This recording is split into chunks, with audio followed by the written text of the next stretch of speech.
Hello, everyone. Welcome to my channel. Please subscribe and keep watching more details. General Hospital Friday, July 26 recap. Sonny's gun ready for Jagger. Nina and Michael's risky partnership.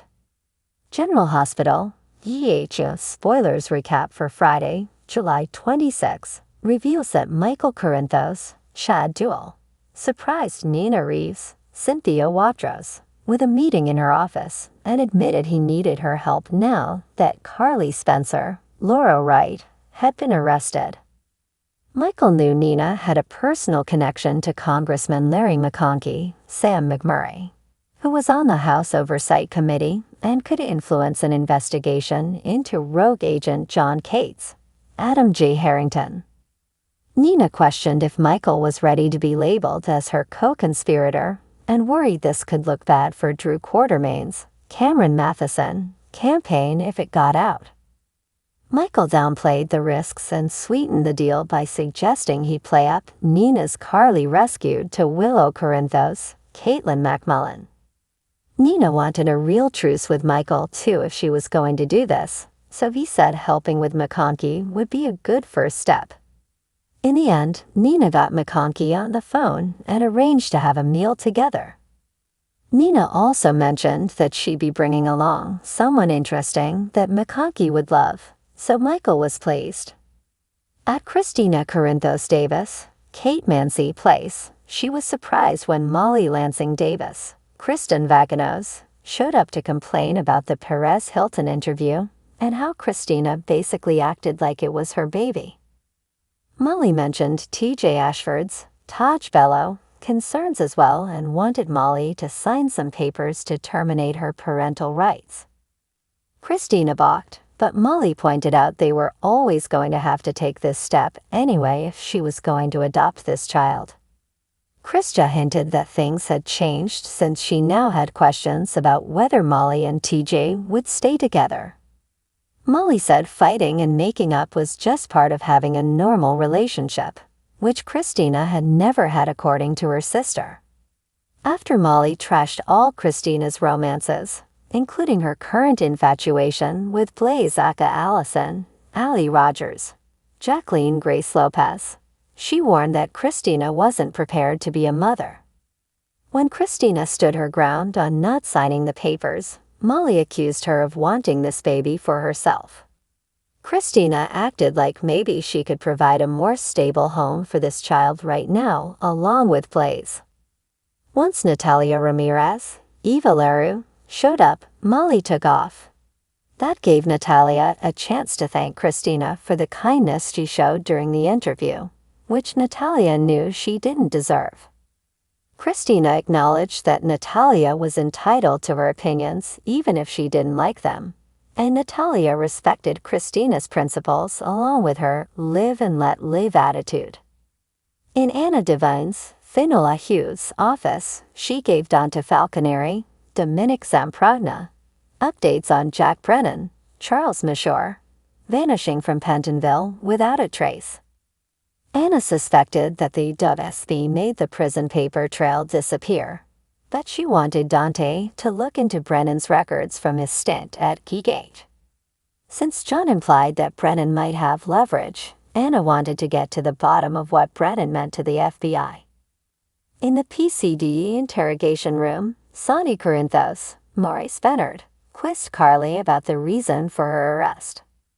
Carly explained the story about the RICO violations and how John had used the recording to make Jason Morgan, Steve Burton, work undercover for him. Although Jason was supposed to be free after completing his assignment, Carly said Cates double-crossed Jason and ordered him to take another one out of town. After Carly admitted Diane Miller, Carolyn Hennessy said her odds wouldn't be good in court. Sonny angrily warned that Cates wouldn't send the mother of his little girl to prison. Sonny flung some stuff off the nearby tabletop and caught Carly off guard with his outburst before leaving. Once Carly summoned Dante, she alarmed him with the news that Sonny had lost it and was going after John. In Sonny's office, he got on the phone with Brick, Stephen A. Smith, and told him to find out John's location. After Sonny got his gun out and loaded it, he looked determined as he practiced aiming it.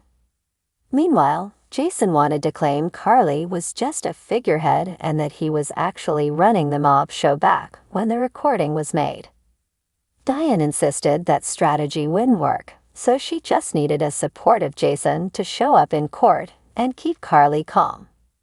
Jason suggested maybe they could undercut Carly's case by tarnishing Kate's, so he hinted that someone who owed him was in the position to get information, presumably Anna. After Diane left Jason's place, John showed up to warn that Carly dug her own grave and said Jason would bury her with his forced court testimony. However, John suggested Jason could still free Carly if he delivered Sonny to him instead. As the sun cast its final rays over Port Charles, the atmosphere was charged with tension. The Corinthos estate was unusually quiet, but the silence was deceptive. Sonny Corinthos stood in his dimly lit study, his eyes fixed on the polished steel of the gun laid out before him.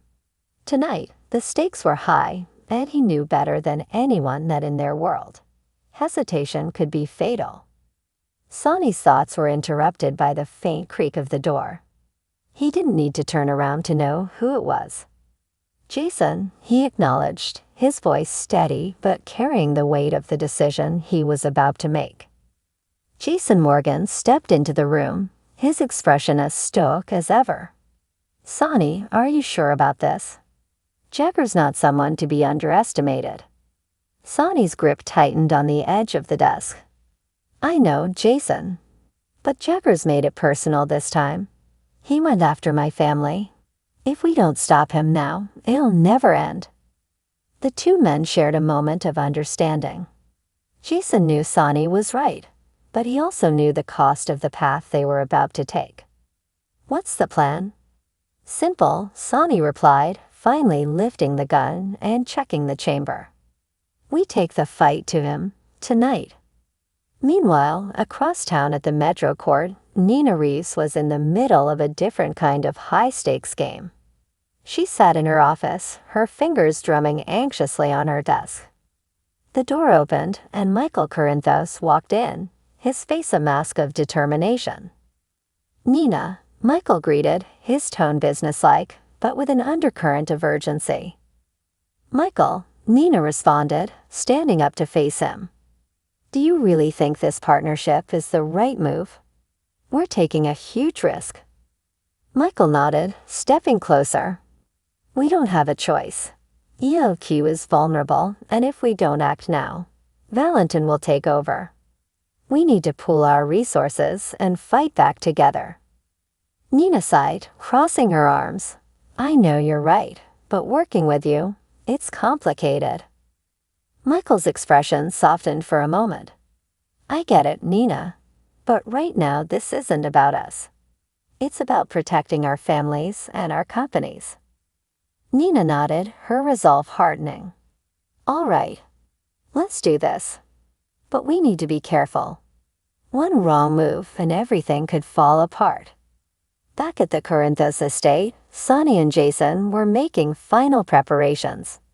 Sonny slid the gun into its holster, the weight of it a familiar comfort. He turned to Jason. "Make sure everyone knows their roles. This has to go off without a hitch." Jason nodded. "I've got it covered. We'll be ready." As the night deepened, the tension in the air grew thicker. Sonny and Jason moved with practiced precision, slipping through the shadows as they approached Jagger's hideout. The building was a fortress, but they had an inside man, a low-ranking thug who owed Sonny more than his life. Inside, Jagger Cates was oblivious to the storm about to descend on him. He sat in a plush chair, his eyes gleaming with confidence. He had made a name for himself as a ruthless operator, but tonight he had no idea that he had crossed a line he could never uncross. The door to the room burst open, and before Jagger could react, Sonny and Jason were upon him. Sonny's gun was out, the barrel pointed directly at Jagger's heart. "This ends now," Sonny growled, his voice cold and deadly. Jagger's eyes widened, but he quickly masked his fear with a sneer. You think you can scare me, Corinthos? You're nothing without your power.